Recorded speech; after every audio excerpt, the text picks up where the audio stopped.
Kasus mega korupsi di PT Pertamina yang melibatkan dugaannya 3 anak perusahaan yang merugikan negara sekitar 1.000 triliun rupiah sepertinya ini menjadi salah satu kasus korupsi yang harus menjadi prioritas untuk dituntaskan oleh Presiden Prabowo. Karena apa? Setiap tahun anggaran pendapatan belanja negara kita untuk subsidi BBM itu sekitar 25% teman-teman. Bahkan salah satu hal yang disampaikan dari mantan Menko Polhukam, Mahfud MD mengatakan bahwa begini, kenapa sekarang kasus ini begitu sangat riuh sekali di masyarakat, bahkan ada kontroversi antara Adi Rosiade, Wakil Ketua Komisi 6 DPR RI, dengan Basuki Cahayapurnama dan juga Mahfud MD. Kalau dari Adi Rosiade sih, dengan statementnya pada saat rapat dengan Pertamina, jajaran direksinya, tegas mengatakan tidak perlu diundang Ahok gitu. Ngapain sih dia diundang untuk didengarkan? Karena dia hanya pansos doang. Pengen terkenal lagi strategi dia untuk ke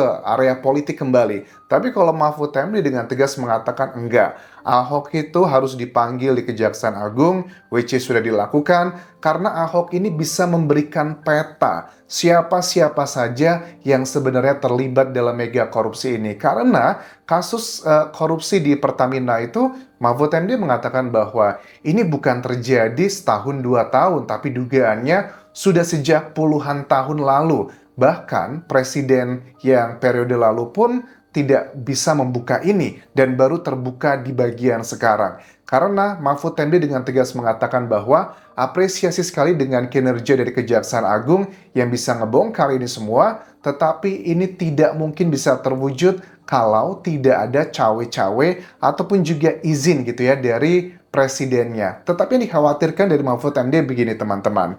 Takutnya kasus ini hanya berhenti pada 9 tersangka saat ini karena tidak mungkin 3 anak perusahaan Pertamina kemudian dengan berbagai macam kebijakan-kebijakannya kalau tidak melibatkan pihak-pihak lain.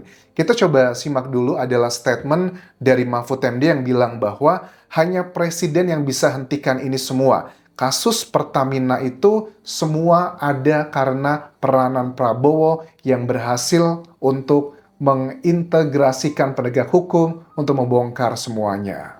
Sama Pertalite ini dibongkar oleh Kejaksaan Agung yang saya yakin itu tanpa isyarat bahkan dorongan dari presiden itu tidak mungkin. Tidak mungkin karena itu sudah puluhan tahun di sana dan tidak bisa dilakukan oleh siapapun termasuk oleh presiden sebelumnya. Ini kayak sindiran ya. Bahkan tidak bisa dilakukan oleh presiden sebelumnya. Indikasinya adalah ke Pak Jokowi. Pak Jokowi pun juga tidak bisa membongkar sampai sebagian sedalam ini. Presiden sebelumnya dan sebelumnya dan sebelumnya padahal sudah tahu ada itu. Oke. Sebelumnya. Artinya siapa aja? Ya, Pak Jokowi, terus Pak SBY, Bu Megawati, dan sebelum-sebelumnya. Jadi kita nggak hanya menyalahkan satu pihak aja, dan di tengah banyak yang mengkritisi juga Pak Prabowo adalah hal yang wajar, tapi juga kita harus fair ya. Kalau ada bagian yang memang baik, kita juga apresiasi. Kalau ada yang tidak baik, ya juga kita kritisi. Itu adalah bagian yang harus fair. Tetapi yang paling ditakutkan, kalau aku lihat dari obrolannya Pak Mahfud MD ini adalah begini. Takutnya kasus ini nih aromanya cuma berhenti di 9 tersangka saja. Pemain besarnya itu dugaannya adalah punya kekuatan di pemerintah. Karena efek dominonya terlalu berbahaya, makanya nanti akan dibuat sedemikian rupa agar tidak terbongkar sampai ke ujung-ujungnya. Karena oligarki dan orang berkuasa di pemerintah, mungkin mereka punya kekuatan yang atau hubungan yang koneksi yang cukup kuat ya. Oligarki kan artinya adalah di mana kekuatan ekonomi dan sosial itu dikuasai oleh sekelompok atau keluarga tertentu. Kalau penguasa artinya orang-orang, ya mungkinkah ini termasuk dalam orang-orang yang berada di jabatan pemerintah? Karena Pak Mahfud MD juga mengkritisi misalnya ya kayak kasus-kasus juga yang sempat heboh gitu kan ya beberapa waktu terakhir. Kayak kasus yang pagar laut, terus juga yang judol di Komdigi atau Komdigi itu singkatan apa sih? Kementerian Komunikasi dan Digital yang dengan 18 tersangka. Dari 2 kasus ini, Pak Mahfud MD menilai bahwa polanya itu kok sama gitu ya. Heboh di masyarakat awal-awalnya. Kemudian sudah ada tersangkanya. Tapi kok tersangkanya nggak masuk akal? Misalnya Pak Mahfud MD memberikan contoh kayak yang di pagar laut. Tapi yang jadi tersangkanya saat ini baru lurah ya, salah satunya gitu, salah satu kecamatan di sana. Itu kan aneh, masa lurah bisa menerbitkan sertifikat hak tanah dan sebagainya. Nah, dugaannya begini, kalau sudah sampai pengusutannya pada level-level tertentu, orang-orang tertentu, ini sudah stop sampai di situ. Mereka nggak berani. Bisa aja presidennya pasti akan mengatakan, kita bongkar semuanya. Karena Pak Mahfud MD bilang begini bahwa ya kemarahan dan instruksi dari presiden itu adalah hal yang baik untuk memberikan kayak semangat dan juga efek kejut lah ya. Tapi kalau enforcement-nya, penegakan hukumnya, ternyata pada saat sudah menemui orang-orang besar tertentu, penegak hukumnya juga takut, ini yang nggak bisa dipungkiri, polanya sama seperti itu. Makanya mudah-mudahan ya, dengan keviralan di kasus Pertamina ini bisa menjadi skala prioritas untuk penegak hukum membongkar kasus ini. Karena apa? 25% yang seperti aku bilang di awal tadi, APBN kita itu untuk BBM loh, untuk subsidi. Jadi kalau prioritasnya dulu gitu kan ya, yang paling gede dulu sementara ini, walaupun menurut Kejaksaan Agung mengatakan bahwa kalau korupsi terbesar itu dugaannya analisa dari Pak Prabowo itu adalah dari yang kayak pembangunan infrastruktur, sekitar 30% terjadi kebocoran. Itu dari yang infrastruktur. Apa kabar Pertamina? Pertamina aja yang buat subsidi aja, kita udah dengan angka ratusan triliun per tahun aja, kita udah kaget. Apa kabar dengan yang lainnya? Mudah-mudahan ini bisa menjadi faktor penting untuk memberantas kasus ini terlebih dulu, teman-teman. Terus juga dari Pak Mahfud MD bilang bahwa pemain besar di pemerintahan inilah yang harus dibongkar juga. Kalau enggak ya bakal begini lagi dan begini lagi. Mungkin itu pemain besar ini punya kaitan tertentu dengan orang-orang kuat di pemerintahan. Bukan di oligarki, tapi di pemerintahan. Kalau di oligarki, pemerintah kan nggak takut pada oligarki harusnya. Oke.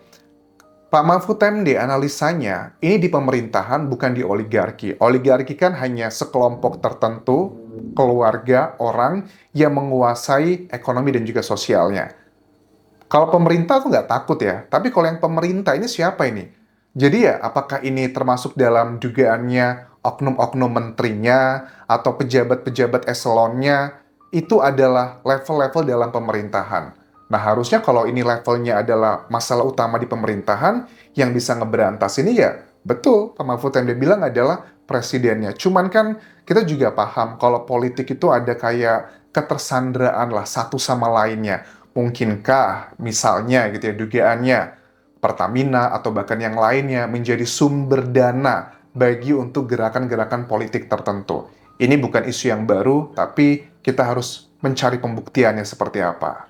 Tapi oligarki itu sudah berpengaruh terhadap oknum-oknum besar di pemerintahan, sehingga ini dia kalau diteruskan nih bahaya. Sudah cukup di sini aja, dibelokkan aja, dikurangi sedikit demi sedikit isunya gitu. Meskipun kalau dipahami dari segi ini demi demi Pertamina, aset nasional kita lindungi perusahaannya. Tetapi kan tidak boleh juga lalu menghilangkan jejak orang-orangnya. Kalau ndak sadar dengan ini ya ndak akan selesai lagi, ini akan seperti yang lain, seperti domino. Oke. Pak Mahfud MD, kalau aku lihat track record-nya, pola strategi Pak Mahfud MD dalam berkomunikasi itu biasanya menyampaikan sesuatu hal untuk memancing masyarakat agar terjadi keviralan. Nah, aku melihat di sini kayak kasus-kasus yang dulu, kayak kasus Sambo dan sebagainya. Itu juga ada peranan Pak Mahfud MD menyampaikan isu, dipancing, kemudian viral, kemudian penegak hukum semuanya aware, dan kemudian enforcement-nya bisa ditegakkan. Ya, paling tidak, walaupun tidak sempurna, at least ada berusaha dimaksimalkan. Aku lihat di sini, Pak Mahfud MD ada pola yang memang nggak bisa dilawan hanya dengan sekedar kayak penegakan hukum dari presiden. Presiden juga ada banyak keterbatasan yang kita pasti tidak tahu. Tetapi, aku menilai bahwa Pak Mahfud MD menyampaikan ini agar terjadi keviralan di masyarakat, agar publik itu dengan common sense-nya yang banyak nggak masuk akal, dengan statement dari, mohon maaf ya, dengan anggota DPR tersebut yang sepertinya sangat kontra dengan Ahok, bahwa ini ngapain sih orang mau ngebuka kasus korupsi tapi malah kesannya kayak dihalang-halangi begitu. Itu kan nggak sesuai dengan common sense di masyarakat. Common sense itu kan artinya kalau Pak Mahfud MD bilang begini, ini adalah dari warga masyarakat yang tidak paham hukum secara detail, tetapi common sense itu mengatakan ada sesuatu hal yang salah begitu. Dan tugas dari penegak hukum untuk membuktikannya apakah common sense ini sesuai atau tidak dengan fakta hukum. Jadi ini adalah strategi Pak Mahfud MD. Ya udah nih, makanya diberantas yang ada korupsi di Pertamina ini yang sudah puluhan tahun agar beneran bisa tuntas sampai sekarang. Makanya Pak Mahfud MD bilang bahwa Ahok itu bisa memberikan peta, memberikan guidance kepada Kejaksaan Agung untuk membuka siapa sajakah para pelaku-pelaku korupsinya di sini. Perlu dipanggil bukan untuk pertanggungjawaban pidana. Ya, dia menjelaskan saja sehingga nanti jalan masalah-masalah pidananya itu bisa terurai. Ini orang kan lalu mengatakan, wah Ahok itu harus dipanggil ikut bertanggung jawab, belum tentu, apalagi dia tidak punya hubungan langsung dengan itu kan. Oleh sebab itu dia perlu dipanggil. Pernyataan-pernyataannya itu jelas, itu memberi bisa memberi peta jalan untuk menemukan siapa-siapa pelakunya. Oke. Peta jalan untuk mencari tahu siapakah pelakunya. Nah, yang ditakutkan begini ya, kayak kasus-kasus yang lain. Oke, Pak Ahok sudah ngasih tahu nih, ditambah dengan data yang dimiliki dari Kejaksaan Agung yang katanya jauh lebih banyak. Kalau Ahok bilang punya data cuma sampai sekaki, kalau Kejagung sudah punya data sampai kepala. Cuman kan sebanyak apapun data, kalau cara mengolahnya nggak benar, patternnya salah, rumusnya salah, ya bakal sia-sia juga. Lebih baik punya data yang salah kadarnya, tapi strateginya tepat. Nah, makanya aku bilang bahwa Ahok itu memang salah satu sosok yang sulit ya buat jadi pemimpin, apalagi presiden, mohon maaf. Aku rasa sangat sulit buat Ahok, dia pun juga sudah memahami bahwa dengan karakter di Indonesia kayaknya dia nggak bakal bisa jadi politisi lagi. Katanya karir politisnya sudah habis begitu. Makanya dia sekarang itu karakter yang kita lihat adalah pokoknya dia orang yang ngeyel, memberantas hal-hal yang berhubungan dengan korupsi. Terlepas kalian suka atau tidak, yang saat ini sedang dibutuhkan Indonesia adalah, mohon maaf sekali, karakter-karakter seperti Ahok. Karena ya Pak Prabowo kan sudah marah, terus juga memberikan instruksi terkait dengan korupsi yang katanya nanti akan dibuatkan pulau terpencil, bahkan A, B, C, dan D. Itu sebenarnya sudah linier dengan kedua sosok ini, dan menurut aku Ahok memang lebih cocok adalah kepada masuk ke dalam pemerintah sih menurut aku, diberikan strategi posisi-posisi yang benar-benar berhubungan dengan korupsi seperti ini. Apakah KPK, apakah apapun, menurut aku orang kalau sudah jujur dan berani ngelawan arus hal-hal yang buruk, posisi dimanapun pasti bakal fine-fine aja. Karena kan level-level seperti Ahok itu adalah jiwa kepemimpinan ya. Mau dia di BUMN apapun, aku rasa bisa-bisa aja begitu. Itu yang disampaikan dari Pak Mahfud MD, yang sepertinya sangat mendukung Ahok untuk menjadi salah satu saksi kunci di kasus ini. Jadi Ahok, Kejaksaan Agung sebaiknya memanggil Ahok. Dan sudah? Ya, apalagi untuk pertanggungjawaban pidana dia. Ya sebagai pemberi keterangan ada saksi. Apalagi dia mengatakan. Tapi waktu aku dengarkan keterangan dari Kejaksaan Agung yang bilang bahwa kenapa yang dipanggil Ahok dulu gitu kan, Jaksa Agung bilang begini, ya karena memang dia menawarkan dan masyarakat sepertinya juga viral pengen dia juga dipanggil dulu dibandingkan dengan Dirut atau komisaris utama dari anak perusahaan PT Pertamina tersebut ya, Patra Niaga. Nah, pas dicek katanya Kejaksaan Agung, data dia ternyata kan tidak lebih banyak daripada data yang kami miliki. Nah, sebenarnya itu bukan tentang banyak-banyakan data ya, tapi yang seperti dikatakan Pak Mahfud MD, jalannya, petanya, mapnya. Percuma kita punya data 1000 data gitu misalnya, tapi kita nggak ngerti bagaimana mengolahnya, bagaimana menaruh sistem rumusannya, ya percuma gitu. Itu juga bakal sia-sia aja. So, aku harap sih untuk Kejaksaan Agung bukan cuman saing-saingan berapa banyak data dengan Ahok, tapi lebih kepada strategi-strateginya. 3 anak perusahaan loh. Masa yang atas-atasnya nggak tahu, masa yang melakukan korupsi ini cuma dari pihak swasta dan juga beberapa dari pihak Pertamina. Aku rasa itu banyak kejanggalan, makanya masyarakat itu berteriak karena nggak sesuai sama common sense kita atau logika umum lah berpikir masyarakat bukan dari ahlinya gitu. Itu juga bagian